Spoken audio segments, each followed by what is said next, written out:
Hola, buenas tardes a todos. Estamos nuevamente en una sesión conmigo, con Alberto Muñoz, como sabéis, profesor de estadística de la UNED, creador de la web Xtrader y un apasionado del trading y de las criptodivisas. Y hoy, bueno, pues vamos a realizar un webinar, un pequeño seminario online sobre una previsión que os voy a hacer para las criptodivisas de cara al año 2019. Entonces, bueno, hombre, sabemos que el mercado no está en sus mejores momentos, al menos para los que hacéis hodl, ¿no? Para los que sois alcistas en el mercado. Y bueno, pues vamos a tratar de ver un poco qué factores están teniendo impacto en el mercado, por qué está sucediendo esto. Después vamos a ver cuál es la situación actual del mercado de criptodivisas. Y luego haremos unas pequeñas previsiones a nivel general, a nivel fundamental, y revisaremos algunos gráficos al final de la sesión. Espero que os guste. Por supuesto, tenéis el chat a vuestra disposición para cualquier duda, cualquier cuestión que tengáis. Y bueno, pues vamos adelante con ello. Lo primero de todo, la pregunta del millón, aunque imagino que vosotros tendréis vuestras opiniones, vuestras teorías, pero bueno, vamos a analizar cuáles han sido los factores principales que explicarían la bajada de las criptodivisas en este último trimestre del año, ¿no? Ha habido una serie de cuestiones, de noticias y de movimientos que han tenido pues un impacto bastante gordo en las criptodivisas y que son un poco las que explican todo lo que está pasando, todas estas bajadas que estamos teniendo, sobre todo en Bitcoin y en el resto del sector, ¿no? Entonces, la primera de todas, yo creo que ha sido fundamental, es la siguiente, es la eterna espera a la que estamos sometidos por parte de la Securities Exchange and Commission, la SEC, en relación a la decisión que tiene que tomar sobre el ETF propuesto por VanEck y SolidX. ¿Vale? Básicamente VanEck y SolidX son dos compañías que presentaron en junio una propuesta para un ETF.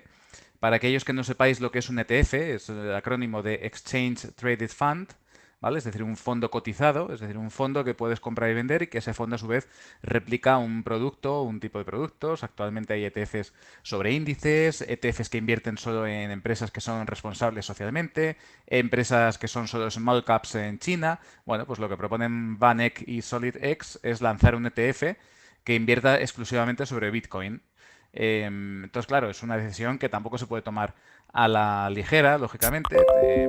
Invertir en Bitcoin no es invertir en patatas o invertir en acciones de Intel, ¿no? Es una cosa un poquito más delicada y es cierto que entiendo que, lógicamente, que la SEC tenga que tomarse un tiempo para tomar la decisión, ¿no? De hecho, es más, en agosto de este mismo año ya se rechazaron 9 propuestas, entre ellas las de ProShares, Granite Shares y Direction, pero la decisión al día siguiente de tomar de decir que no fue suspendida y las van a revisar de nuevo. Lógicamente, si para VanEck y SolidX deciden adoptar una decisión y es positiva, pues tienen que adoptarla igualmente para el resto de ETFs porque se supone que estarán más o menos en la misma línea. Además, no sé si tenéis en cuenta o sabéis que en diciembre del año pasado, por estas fechas, se aprobó un contrato de futuros negociado en el CBOE, luego también han sacado otro en el CME, ¿vale? En los dos mercados de derivados de Chicago, sacaron un contrato de futuros y ese era uno de los requisitos o de las principales pegas que ponía el regulador estadounidense de cara a permitir el lanzamiento de un ETF sobre Bitcoin. Ahora ya ese escollo está superado porque tenemos un contrato de futuros que se lleva negociando, además en dos mercados distintos, y se lleva negociando ya un año. Y no ha habido ningún problema hasta el momento con él, con lo cual, claro, ahí tenemos el problema de que ya no tiene más excusas la SEC para pronunciarse a favor del ETF. Y el lanzamiento del ETF además supondría, digamos, el abrazo, entre comillas, por parte de Wall Street y de los inversores institucionales del Bitcoin como un activo más, un nuevo tipo de activo sobre el que existe interés por parte de los inversores profesionales. Este es un poco el tema que hay con el ETF. ¿Qué ocurre? Que la espera se está haciendo larguísima. La SEC ya ha aplazado varias veces su decisión. Y ahora ya no le queda más que esperar para a febrero de 2019 a pronunciarse y dar su sí o su no definitivo tras haber consultado a todos los participantes del sector y haber abierto una ronda de preguntas y de consultas a diferentes participantes del mercado. Entonces, bueno, está claro que en febrero conoceremos cuál es la decisión de la SEC y eso evidentemente moverá el mercado en una dirección u otra. Mientras tanto, claro, cualquier mercado, sea de acciones, sea de divisas, sea de lo que sea, en momentos de incertidumbre lo que hacen normalmente es bajar. ¿Por qué? Porque los inversores lo que hacen es liquidar posiciones. No quieren estar en ese producto apostando y esperando hasta que no se tiene una resolución definitiva del asunto y mucha gente prefiere estar fuera. Por eso es probable que una de las cosas que haya impactado en Bitcoin, además de forma negativa, sea eso, la incertidumbre por la espera frente a la decisión de la SEC sobre DTF sobre Bitcoin, ¿vale? Ese sería uno de los factores que yo creo que ha hecho bastante daño o ha frenado bastante el crecimiento de las subidas en Bitcoin y las apuestas por los inversores en criptodivisas. Pero ha habido un hecho, sin duda fundamental también, que es la polémica que hay con respecto a una criptodivisa que se llama Tether. Tether es lo que se conoce como una stablecoin, es decir, una criptodivisa estable. Ahí tenéis el logo, su código es USDT y básicamente lo que promete Tether es que la relación que se va a mantener en todo momento de cambio entre Tether y el dólar estadounidense es de 1 a 1. Es decir, es una especie de activo electrónico que mantiene la paridad con lo que sería dinero fiat, en este caso el dólar, y que permite guardar, digamos, tu dinero de forma electrónica sin tener que volver a cambiarla a dólares. Esto es además, Tether ha supuesto una forma, digamos, de saltarse o de evitar algunas normativas en Estados Unidos, porque al ser un criptoactivo, el Tether, ha permitido, digamos, que cambiases tus bitcoins o tus dólares o cualquier otra cosa por Tether y ese Tether guardarlo ahí y volver a invertirlo en los exchanges sin tener que pasar por los bancos. Con lo cual, eso ha permitido que muchos exchanges dijeran, bueno, pues solo admitimos Tether y así solo admitimos criptoactivos, no admitimos dinero fiat. Y en ese momento, pues claro, te ahorras muchísimas regulaciones y muchísimos controles. Dicho esto, ¿qué es lo que ha pasado con Tether? Bueno, pues ya, si bien es verdad que el año pasado ya había rumores, lo cierto es que este año, en noviembre, el Departamento de Justicia de Estados Unidos decidió investigar si Tether estaba involucrado en la manipulación de mercado de Bitcoin, ¿vale? Lo que consideran es que al estar, digamos, los dueños de Tether son los mismos, ¿vale? Que los del exchange Bitfinex, lo que vienen a decir es, bueno, oigan, es que ustedes han estado manipulando Bitcoin a través de Tether. Entonces lo que hacían era mover dinero de Tether a Bitcoin, de Bitcoin a Tether todo el rato y haciendo como, digamos, un inflado de precios, ¿no? ¿Y cuál es el problema? Dices, bueno, estos son criptoactivos, esto es la ley de la selva, ¿no? Todavía no está bien regulado de todos modos, tampoco pasaría nada. Sí, sí pasa porque justamente desde diciembre del año pasado, Bitcoin sí es subyacente de un contrato de futuros y por tanto la comisión de futuros, la CFTC, no puede permitir que haya manipulación de un producto que actúa como subyacente de un contrato de futuros. Y de ahí viene toda la historia esta de investigación federal que se ha abierto en Estados Unidos sobre Tether, ¿vale? Entonces, bueno, aquí, claro, tenemos un problema lógicamente y esto desde luego si se destapa por un casual, ¿vale? Que Tether no tiene el dinero que dice tener para respaldar los dólares que dice tener, pues lógicamente tenemos un problema, ¿no? Además, fijaos, ahí os he puesto un gráfico de la evolución, por un lado, en verde, del precio de Tether contra dólar, que lógicamente debería mantenerse en 1 todo el rato, o más o menos, ¿vale? Más o menos un céntimo arriba abajo. Pero aquí podéis ver que a finales de octubre, principios de noviembre, hubo un susto importante, ya que Tether se fue a la zona de 0,96. Es decir, el mercado consideraba que el valor de Tether no era 1, sencillamente porque no se estaba, digamos, permitiendo o conocer de alguna manera, ya sea mediante una auditoría o algún informe objetivo externo, ¿no? Si realmente el dinero que había depositado en Tether se correspondía con la capitalización que decía tener, que además, si veis ahí en el gráfico, ¿vale? Si cogéis la línea azul, veréis que los máximos de Tether se marcaron en la zona de 2.800 millones de dólares de capitalización. Es decir, lo que dice eso es que si realmente la relación entre Tether y el dólar es 1 a 1, debería haber 2.800 millones de dólares, perdón, en algún banco del mundo, ¿vale? Y el tema es que hasta el momento nadie ha conseguido averiguar si eso es cierto o no. Ahora mismo lo que se sabe es que está el dinero supuestamente en un banco en las Bahamas, pero bueno, perdón, me he pasado de esto.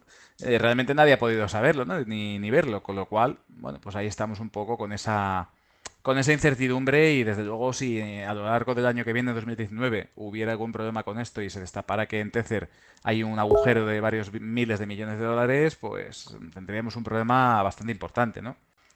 Dicho esto, fijaos cómo desde que han comenzado las bajadas fuertes del Bitcoin, la capitalización de Tether ha perdido 1.000 millones de dólares. Esto también es llamativo, ¿no? Es interesante. ¿Realmente se estaba usando Tether para engordar o inflar el precio del Bitcoin? Pues si es verdad lo que vemos en el gráfico, aparentemente la salida de dinero coincide con la bajada de Bitcoin. Entonces esto es un poco sospechoso. Por tanto, atentos a Tether, aunque luego comentaremos un poco más, pero yo me andaría con cuidado de lo que está pasando aquí. Y luego, por otro lado, fijaos, tenemos, yo creo, quizás la noticia del trimestre ha sido esta, la guerra entre Bitcoin SV y Bitcoin ABC.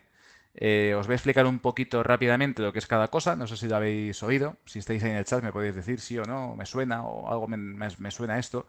Bueno, esto ha sido la noticia desencadenante de que Bitcoin de repente decidiera romper la zona de 5.700, 6.000 donde se estaba soportando a finales de octubre, mediados de noviembre, ¿no?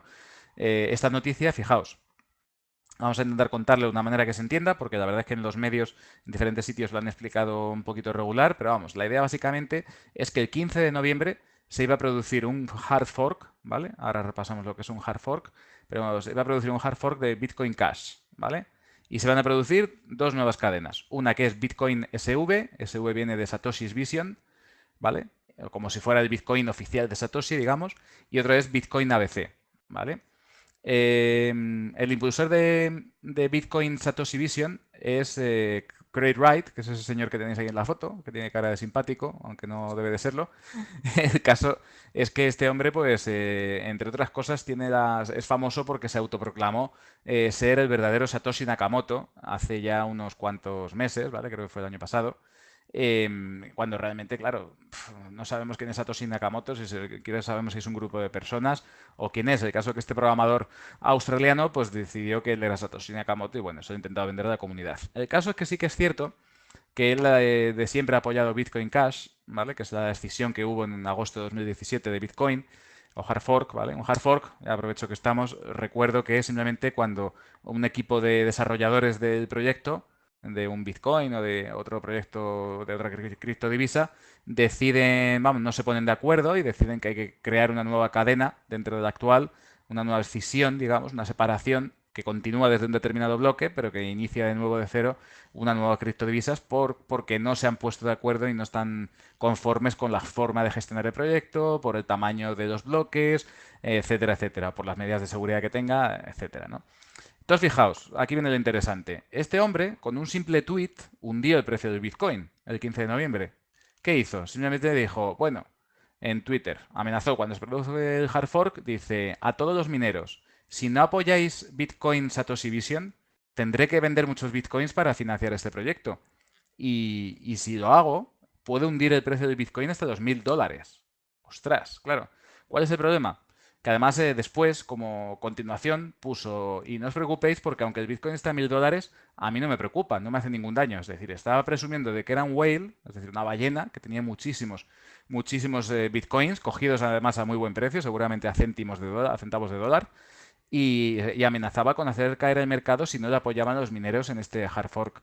Entonces, bueno, eso preocupó muchísimo al mercado, provocó una fortísima bajada, rompió todos los soportes que había y evidentemente, claro, que un señor con su cuenta de Twitter tenga capacidad para manipular y hacer que baje el precio del Bitcoin, pues hombre, es preocupante de alguna manera. A mí, desde luego, me preocuparía un poco el ver esto, ¿no? En cualquier caso, bueno, esto ha sido una de las cosas que más impacto ha tenido en el mercado en estos días. Y yo lo tomaría como referencia a ver cómo termina este culebrón, porque después han empezado a amenazarse entre él y Roger Ver, que es digamos, el impulsor de Bitcoin ABC. Y desde luego la guerra puede ser tremenda si empezamos así entre equipos de desarrolladores de Bitcoin. No digamos ya si cogemos cualquier criptodivisa con mucho menos tamaño, menos capitalización y empieza a haber también peleas entre los desarrolladores, ¿no?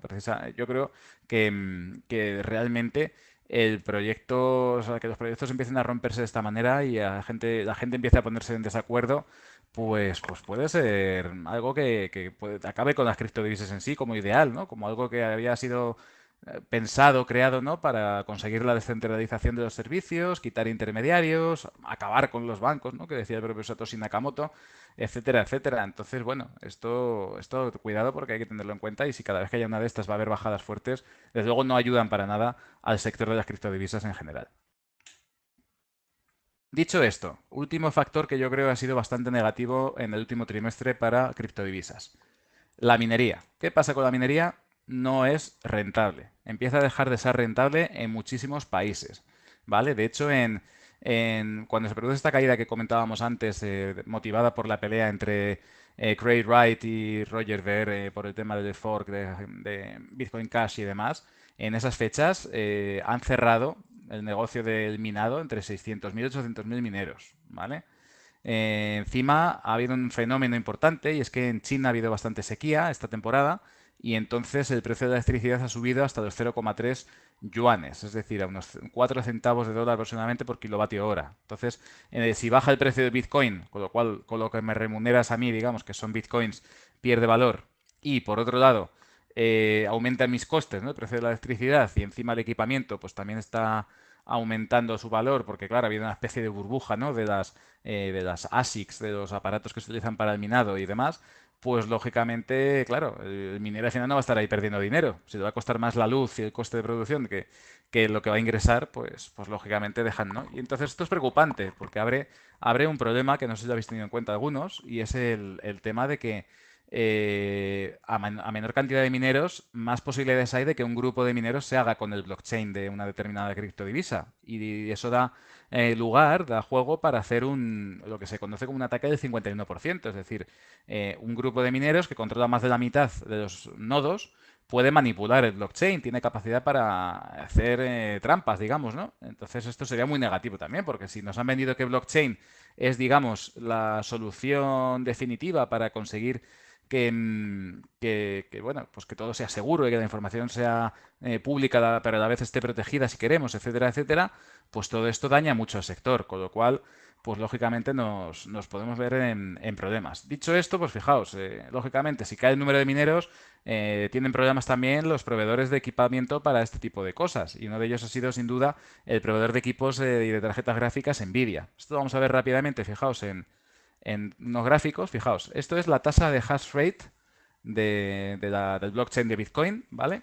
Y ahí tenéis, fijaos cómo a partir del 4 de noviembre el hash rate empieza a bajar, ¿vale? Eso significa que hay cada vez menos computación, menos transacciones, menos poder computacional aplicado al mercado y entonces, pues, lógicamente, se pierde, digamos, interés, ¿no? En participación en esto, ¿no? Con lo cual, pues esto es un problema, ¿no? Si hay menos gente procesando transacciones, si hay menos transacciones en sí y se dedican menos equipos, pues no es bueno para Bitcoin. Pero fijaos en este otro gráfico. Esto es el consumo de energía eléctrica utilizada por los mineros. Fijaos lo que ocurre a mediados de noviembre, cómo directamente cae una auténtica barbaridad, pasando de los 70 teravatios hora al año hasta 40 teravatios hora nada más. O sea, es una caída brutal del consumo eléctrico. Eso, claro, esto nos está diciendo, oye, que aquí no hay mineros, que se están yendo. Entonces, bueno, noticias muy negativas sin duda para el Bitcoin. Y un gráfico más, que aquí tenéis, fijaos, veis ese hueco a la derecha, esto es el gráfico de Nvidia, ¿vale? De la empresa que produce tarjetas gráficas y equipamiento para minado que están utilizando los mineros de Bitcoin. Fijaos qué hueco tan tremendo se produce a mediados de noviembre cuando presenta resultados y dice, oye, que es que no estoy vendiendo equipamiento y además mis previsiones para el próximo trimestre tampoco son muy halagüeñas. Con lo cual, fijaos, de 200 a 170 dólares en el hueco ese y ha seguido bajando después. Entonces, bueno, todo esto sin duda son noticias muy negativas, como podéis ver. Bien, dicho esto, ¿dónde estamos ahora? Es decir, ya sabemos qué factores han influido negativamente y cuáles son las causas, digamos, de que hayan bajado las criptodivisas en este trimestre.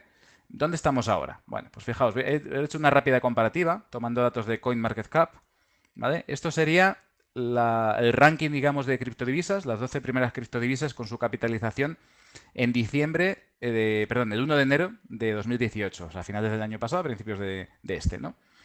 Fijaos que teníamos, pues eso, un Bitcoin cotizando a casi 14.000 dólares, con una capitalización de mercado de 232 mil millones. Después estaba Ripple con 67.000, Ethereum con 74.000, Bitcoin Cash con 42.000, etcétera, etcétera, ¿no? Incluso Litecoin estaba el sexto con 12.556 millones de dólares, etcétera, ¿no? Esto, vale, bueno, esto es en pleno burbuja y fijaos cómo han cambiado las cosas. El CoinMarketCap de ayer, que lo saqué, pues fijaos cómo está la cosa, ¿no? Hemos pasado a tener un Bitcoin con solo 57.000 casi millones de capitalización y 3.200 de precio, ¿vale? O sea, es que si miráis, fijaos, Ripple igual, 11.000 cuando antes tenía mucho más. Y todos los precios, si los miráis, veréis que ha habido pérdidas del 80 al 90% del valor que tenían las criptodivisas en torno al mes de diciembre del año pasado. Entonces, bueno, es evidente que hemos visto lo que es el pinchazo de una burbuja claramente, sobre todo ahora que ya vemos las consecuencias. A lo mejor en diciembre de 2017 no lo teníamos tan claro, ahora es evidente que sí que era una burbuja en lo que estábamos metidos y evidentemente el mercado ha corregido. Luego también, fijaos, hay dos cosas que me llaman la atención. Por un lado, Tether se ha colocado aquí en el cuarto lugar, ¿lo veis?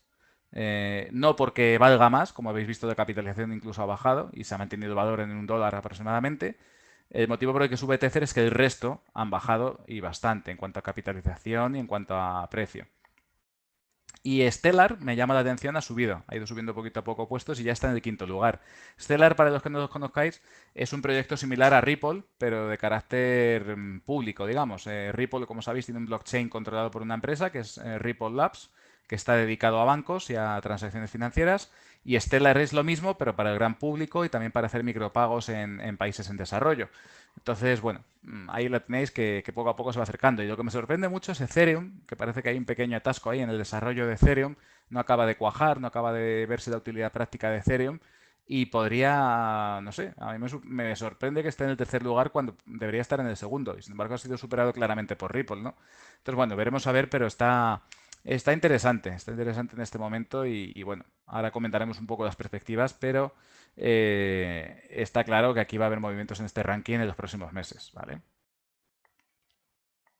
Y ahora sí, vamos a dar respuesta a la cuestión más acuciante o por la que seguramente muchos de vosotros os habéis conectado a este webinar. ¿Qué podemos esperar en 2019 para el mercado de las criptodivisas? Bueno, esta es mi opinión, ¿vale? O sea, puede que me equivoque, puede que acierte. En cualquier caso, como ya sabéis, no es una recomendación de compra ni de venta, sino simplemente un poco como veo yo, ¿no? Qué cosas que nos van a afectar en los próximos meses. Fijaos, lo primero de todo, aunque parece una tontería, muy atentos al culebrón de Tether que comentábamos antes. A mí me da miedo. Lleva un año rumoreándose todo tipo de cuestiones en relación a Tether, al Bitcoin, así los dueños de Bitfinex. De hecho, hay una cuenta en Twitter que se llama Bitfinex, acabado en ED, que está continuamente dando pruebas de que ha habido manipulación en Bitcoin, sobre todo en Bitfinex. Y claro, como Bitfinex es uno de los exchanges más grandes de criptodivisas, el resto de exchanges, para no dar lugar a que hubiese oportunidades de arbitraje, pues lógicamente también seguían el precio que marcaban en Bitfinex. Y todo esto parece que ha sido con técnicas de wash trading, es decir, cambio a Tether, vuelvo a meterme en Bitcoin, así sucesivamente voy poniendo compras y ventas ficticias para hacer subir el precio. Esto es un poco lo que se viene diciendo desde hace bastante tiempo. Está por demostrar si esto es así o si realmente no ha pasado nada de eso. Y Tether es una cosa completamente transparente y legal y efectivamente tienen esos 1.800 millones de dólares, etcétera, etcétera. Luego, muy atentos también, hay una cosa que sucederá en torno al 14 de febrero, día de San Valentín, en 2019, que es que en esa fecha se enviará para aprobación por parte de un juzgado el plan de rehabilitación de los fondos de MTGOX. Rápidamente os sitúo. MTGOX es un exchange que quebró en 2013, si no recuerdo mal. ¿Vale? Fue uno de los primeros exchanges que estaba en Japón y bueno, pues aquí de repente, un buen día, de la noche a la mañana, desaparecieron todos los fondos. La historia es que el dueño dice que se le hackearon y que le robaron todo. Otros dicen que el dueño se quedó el dinero. El caso es que el dueño, el fundador, Marc Karpelès, ha sido condenado a varios años de prisión porque dicen que se quedó dinero. Y algo se pudo recuperar, ¿vale? Y de lo que se pudo recuperar, pues hay 166.000 bitcoins ahora mismo, ¿vale? En un wallet custodiado por un, digamos, un albacea, que lo que tiene que hacer es, una vez que se dé el visto bueno por parte del juzgado al plan que se presenta en esa fecha, cogerán y decidirán, pues eso, repartir esos fondos entre todos los acreedores del exchange, es decir, que no se pierde todo, ¿no? Pero claro, si yo fuera un acreedor de MTGOX, ¿qué es lo que haría el día siguiente de recibir los fondos? ¿Qué opináis? Si queréis, ponedme algo en el chat. No sé si tenéis acceso al chat. Bueno, evidentemente, vamos, una pregunta de perogrullo, ¿no? La respuesta es que yo recibo esos bitcoins el día siguiente los vendo. Es decir, muy probablemente cuando todos los acreedores de MTGOX reciban sus bitcoins, lo que van a hacer es liquidarlos y quedarse con el dinero contante y sonante. Con lo cual, pues yo me preocuparía un poco de que eso pueda tener impacto negativo en el mercado por una avalancha de ventas de repente. Y luego muy atentos porque si sois inversores u operadores en criptodivisas, sobre todo en Bitcoin, la fecha clave en el primer trimestre de 2019 va a ser el 27 de febrero. ¿Por qué? Porque según la normativa estadounidense es la fecha que tiene como límite la SEC para anunciar la decisión definitiva sobre el ETF que comentábamos antes, sobre la propuesta hecha por VanEck y SolidX, ¿vale? Entonces, en esa fecha, si sale que es un sí, pues es posible que el Bitcoin rebote un poquito y es una noticia positiva, sin lugar a dudas, y empezará a entrar dinero institucional en el mercado. Si la SEC se negara, mucho cuidado porque eso podría ser ya el remate de las criptodivisas. Dañaría bastante la imagen y la confianza en el sector. Muy bien. Y dicho esto... bien, dos cuestiones más, perdonad. Mi opinión ya en general sobre el 2019 para todas las criptodivisas en general. Creo, en mi opinión, que va a haber una segunda oleada, al igual que sucedió en 2001 con las empresas de la burbuja.com, ¿vale? No sé si os acordaréis de empresas como Lycos o Terra aquí en España, ¿no? En fin, con una serie de empresas, Tía Online, había un montón de compañías en el año 2001 que quebraron, la mayoría de ellas posteriormente, por un proceso similar al que hemos vivido con las criptodivisas. Hubo un inflado de precios, una exuberancia irracional, unas expectativas increíbles sobre todo lo que iba a pasar con las .com. Y en 2001 pues hubo una limpia completa, todas perdieron valor, todas desaparecieron, muchísimas de ellas, y sobrevivieron unas pocas. Y las que han sobrevivido a esa limpieza son las que han terminado siendo proyectos que funcionan a día de hoy, como es el caso de Amazon o de Google, ¿vale? Básicamente, aquellos que sobreviven digamos, la limpieza de la burbuja son las que después, en los años venideros, van a tener un futuro más próspero, digamos, ¿no? Y por eso yo creo que después de esa gran limpieza habrá que estar atentos para comprar posiblemente algunas criptodivisas a precio de saldo y a buen precio, además.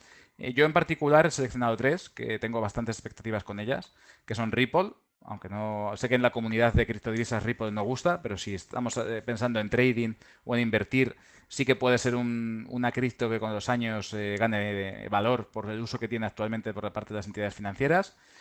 Basic Attention Token, o BAT, que son además los impulsores de un navegador que se llama Brave, que plantean un modelo completamente distinto al actual de cara a lo que es la publicidad en Internet y la remuneración a los usuarios por sus datos.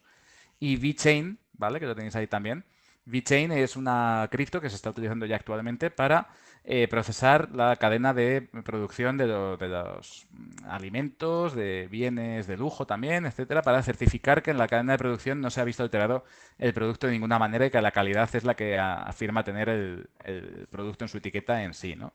Un poco como ahora están haciendo ya algunos supermercados, hipermercados, que están empezando a utilizar cadenas de blockchain para que el usuario llegue a su casa y con un simple código BIDI, con su móvil, puede ver que efectivamente el producto que ha comprado procede de una determinada granja, de un determinado proveedor, etcétera, ¿no? Entonces, en ese sentido, yo sí que le veo futuro a este tipo de proyectos, ¿vale? He puesto tres nombres, pero realmente pueden ser muchos otros que hacen más o menos cosas parecidas.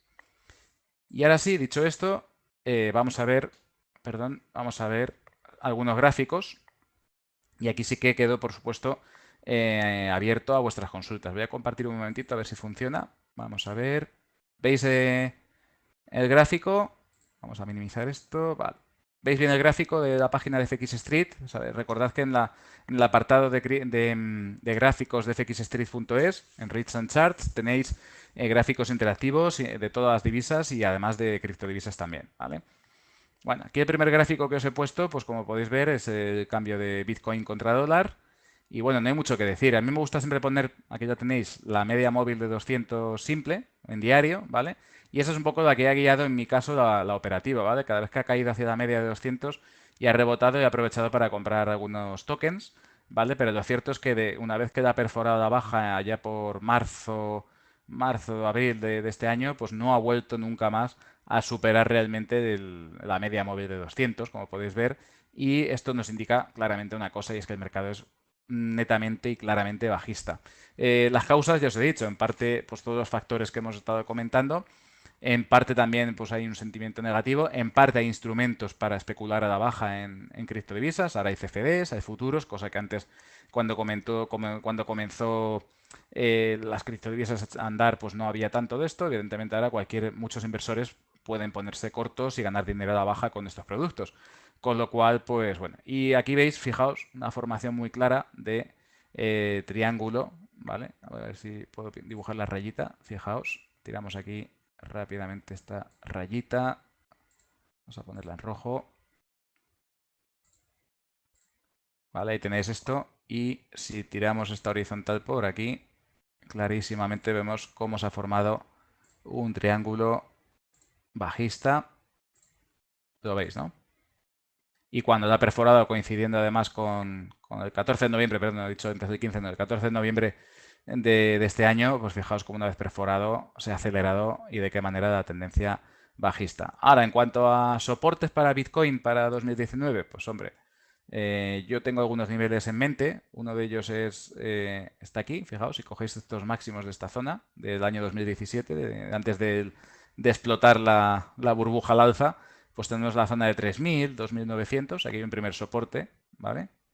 Luego habría un segundo soporte aquí, en la zona de 2.100, y luego otro más en la zona de 1.800. Esos serían los tres niveles a vigilar en los próximos 3 meses de cara al comportamiento del Bitcoin. Si queréis podemos ver también, por ejemplo, el caso de Ethereum. Vamos a ponerlo. Ahí tienes Ethereum.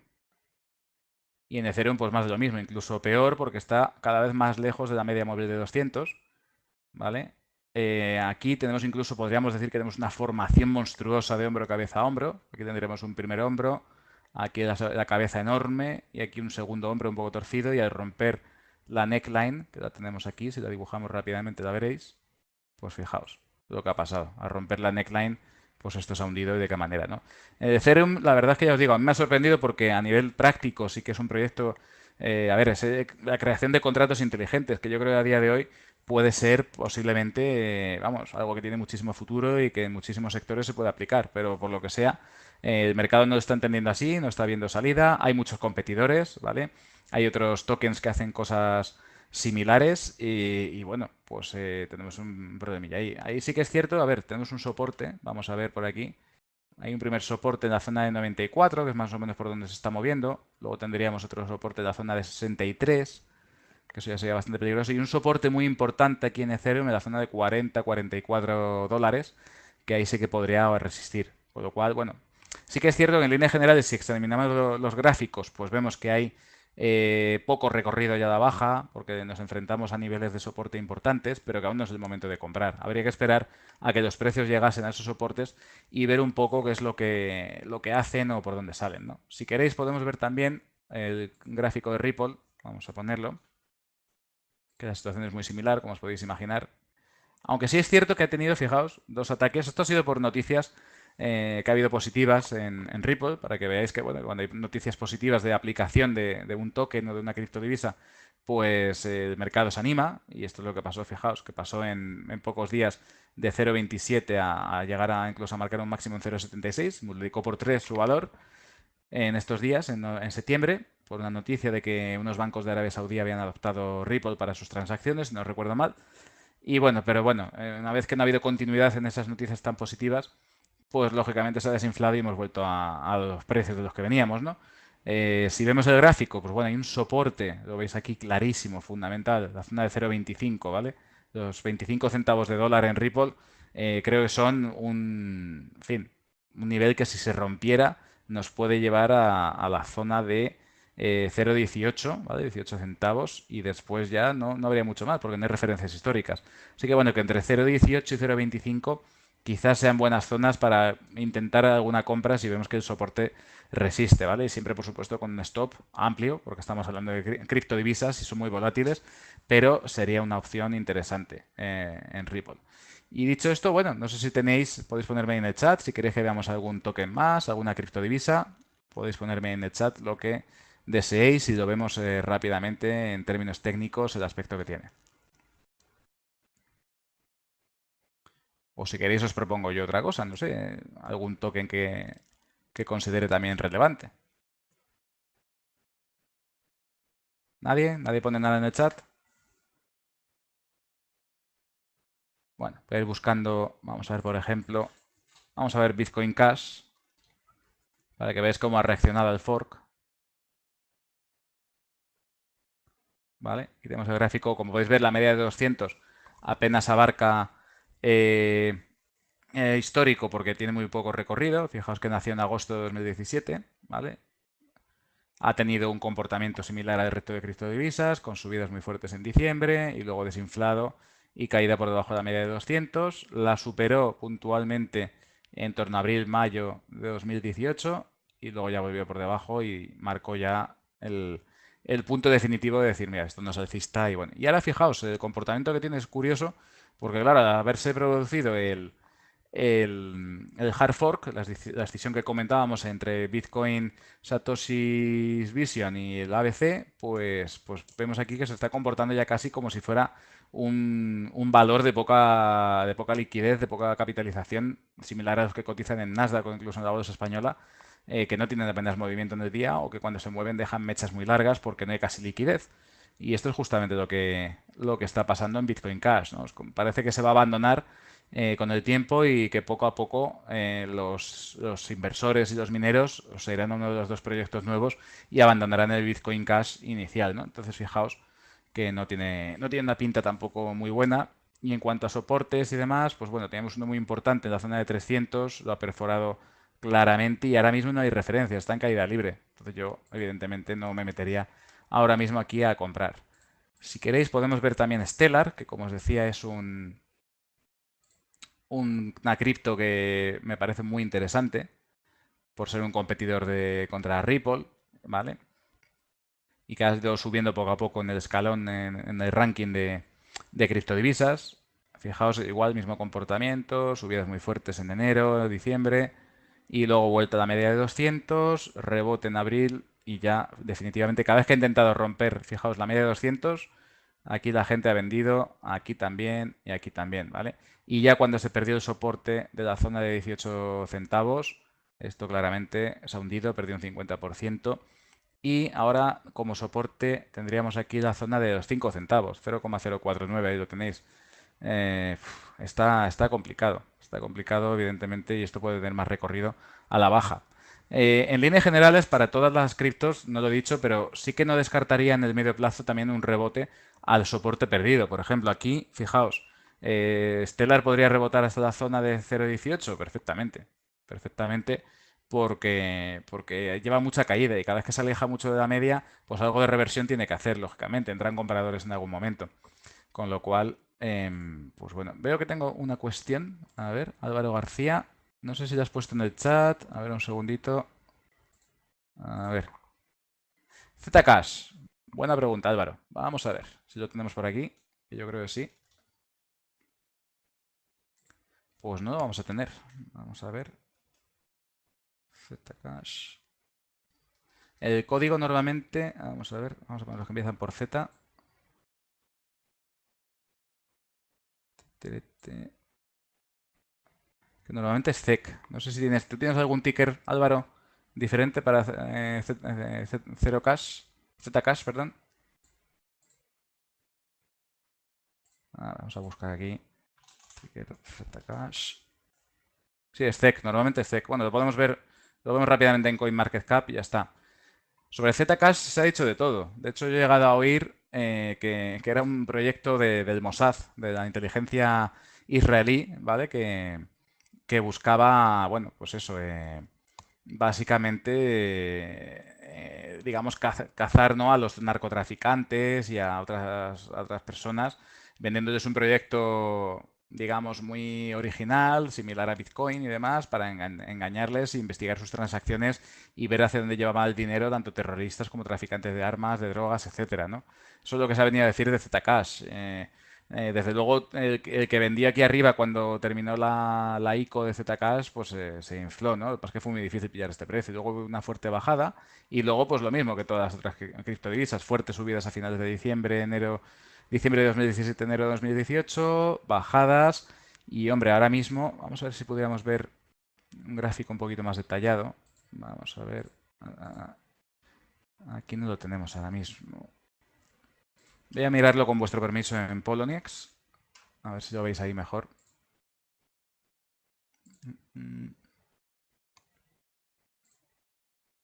Opa. Aquí está. Aquí lo podemos ver. Bueno, ahora parece que está bajo mantenimiento. Además, bueno, el caso, misma situación. Si te fijas, Álvaro, pues aquí lo tenemos, ¿no? Por debajo de la media de 200, bajista. Ha marcado un pequeño soporte de la zona de 49 aproximadamente, 49,50. Y si te fijas, si miramos estos niveles que tenemos por aquí, pues un primer soporte, perdón, una resistencia la vamos a tener en la zona de 75,80, soporte en 50, que es donde se ha parado ahora, y el siguiente soporte sería la zona de $32, ¿vale? Es donde más o menos podría encontrar ya un soporte, porque aquí sí que parece que hay una buena línea de aguante de lo que sería el precio, ¿vale? Entonces, bueno, no sé si tendrás comprado Zcash, de momento evidentemente no es para comprar, ¿vale? Si acaso, si volviera a tantear estos niveles que he dejado aquí, en la zona de 49, 50, pues quizás sería una buena intentona, metiendo la segunda parte quizás en la zona que decíamos, la de 38, ¿no? Acabamos de decir, más o menos. A ver, sí, efectivamente.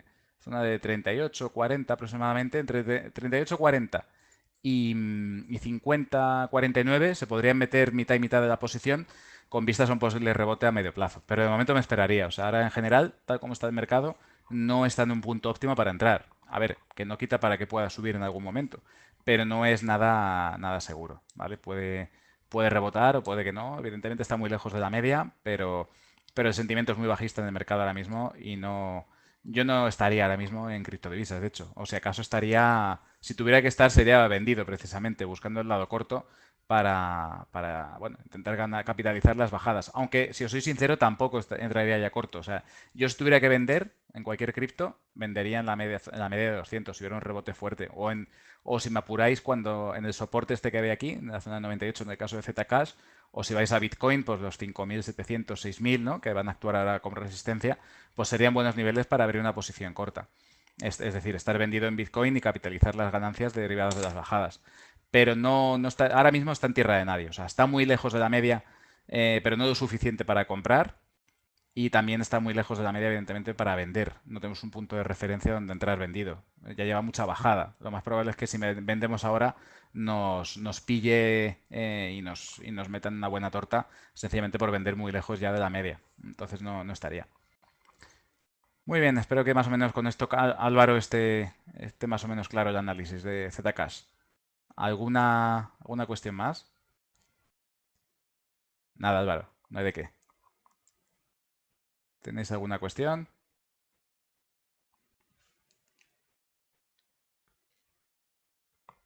Muy bien, pues con esto terminamos la sesión. Espero que os haya gustado, que os haya centrado un poco las ideas, sobre todo en cómo está el sector de las criptodivisas y bueno, que no os empeñéis, esto es muy importante, lo recuerdo siempre a toda la gente que se dedica al trading, no os empeñéis en una dirección. O sea, si el mercado te está diciendo que es bajista y demás, yo no me empeñaría, lógicamente, en pelearme con la tendencia. Como un amigo mío me dijo una vez, un símil muy bueno es, si tú estuvieras en una habitación, delante de la puerta de una habitación que se está incendiando y hay un montón de gente en esa habitación y salen corriendo, ¿tú te pondrías a meterte en la habitación o te irías con ellos? Pues esto es un poco lo mismo. En el trading siempre con la gente que sale corriendo de la habitación que escapa del incendio. Nunca os enfrentéis a una tendencia porque pueden tener consecuencias muy negativas para vuestro bolsillo. Y ahora sí, me despido. Gracias a todos por vuestra asistencia al webinar y desearos, por supuesto, unas felices fiestas y un próspero año 2019. Que vaya muy bien el trading. Gracias a todos.